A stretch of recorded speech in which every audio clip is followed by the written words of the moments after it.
കുംഭമേളയ്ക്ക് മാല വിൽക്കാൻ പോയ പെൺകുട്ടിയുടെ കഥ മുമ്പൊരവസരത്തിൽ പറഞ്ഞതാണ്, വീണ്ടും പറയേണ്ടി വന്നതിൽ ഖേദിക്കും.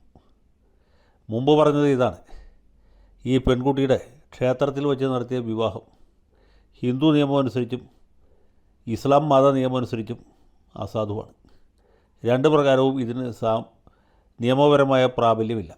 ഹിന്ദു മതാചാരപ്രകാരമുള്ള വിവാഹമായിരിക്കണമെങ്കിൽ, ഹിന്ദു വിവാഹ നിയമമനുസരിച്ചുള്ള വിവാഹമാണെങ്കിൽ തീർച്ചയായിട്ടും അതിലെ രണ്ടുപേരും, സ്ത്രീയും പുരുഷനും, ഹിന്ദുക്കളായിരിക്കണം, ഹിന്ദു മതവിശ്വാസികളായിരിക്കണം.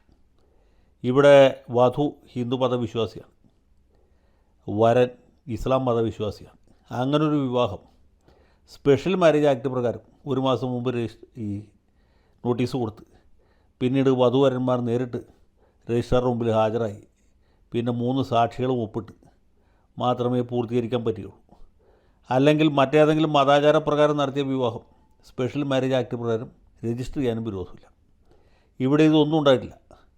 ആ ഒരു വധുവും ഒരു വരനും, പിന്നെ നമ്മുടെ നാട്ടിലെ ചില സഖാക്കൾ, ഗോവിന്ദൻ സഖാവ്, റഹീം സഖാവ്, ശിവൻകുട്ടി സഖാവ്, പിന്നെ നമുക്ക് പേരറിയാൻ പാടില്ലാത്ത അനവധി സഖാക്കൾ, പിന്നെ ശ്രീനാരായണ ആ വിഭാഗത്തിൽപ്പെട്ട ചില കാർമ്മികന്മാർ, ഇവരെല്ലാം കൂടി ചേർന്ന് മാംഗല്യം തന്തുനാനേന എന്ന രീതിയിൽ കല്യാണം നടത്തി കൊടുത്തു. വധുവരന്മാർ അങ്ങോട്ടും ഇങ്ങോട്ടും ഹാരാർപ്പണം നടത്തി. താലി കിട്ടിയോന്നും അറിയില്ല. ഇങ്ങനൊരു വിവാഹം നിയമവശാൽ നിലനിൽക്കുന്നതല്ല. ഇസ്ലാം മതവിശ്വാസം അനുസരിച്ചാണെങ്കിൽ വരൻ മുസ്ലിമാണെങ്കിൽ അമുസ്ലിമായ പെൺകുട്ടിയെ ഇസ്ലാം മതത്തിലേക്ക് പരിവർത്തനം ചെയ്തതിന് ശേഷമേ വിവാഹം കഴിക്കാൻ പറ്റുള്ളൂ.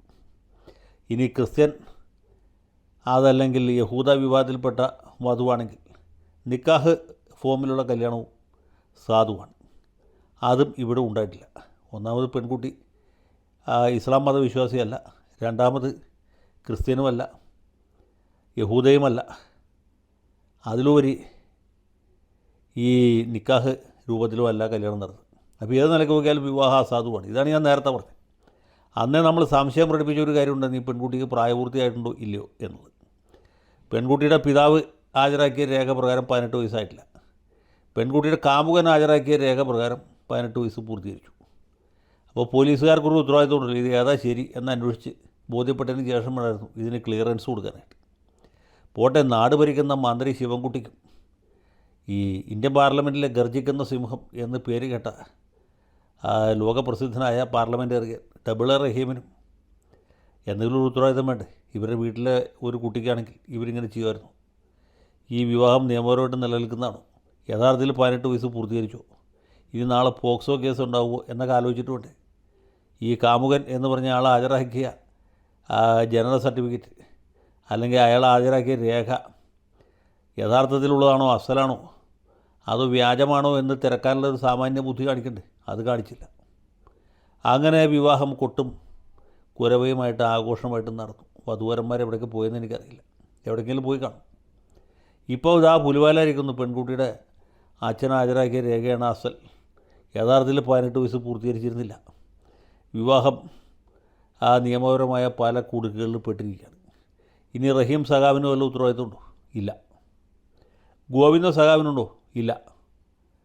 ശിവൻകുട്ടി സഖാവിനുണ്ടോ? അതുമില്ല. ഒരാൾക്കും ഉത്തരവാദിത്തമില്ല. ജാഥയ്ക്ക് അവിടെ പൂജാകർമ്മങ്ങൾ നടത്തി താലിയെടുത്തു കൊടുത്ത ഈ ശ്രീനാരായണ സ്വാമിമാർക്ക്, പൂജാരിക്ക് വല്ല ഉത്തരവാദിത്തമുണ്ടോ? ഇല്ല. തമ്പാനൂർ പോലീസ് ഇൻസ്പെക്ടർക്ക് വല്ല ഉത്തരവാദിത്തമുണ്ടോ? അദ്ദേഹത്തിനും ഇല്ല.